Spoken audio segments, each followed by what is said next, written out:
Sargıydın Yürek Nalasy.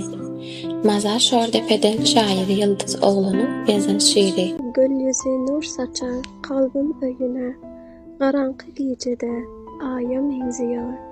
Canım kurban bolsun kaddı boyuna, Sallanıp yürüyüşe baya menziyor.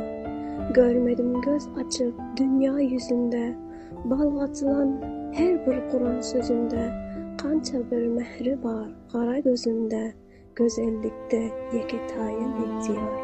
Hormatly, saygılı, kibirsiz aram, Cana yakar yali sözler hoş kelam, Dodakları daim gülküde mudam, İki kalam karşı yaya benziyor.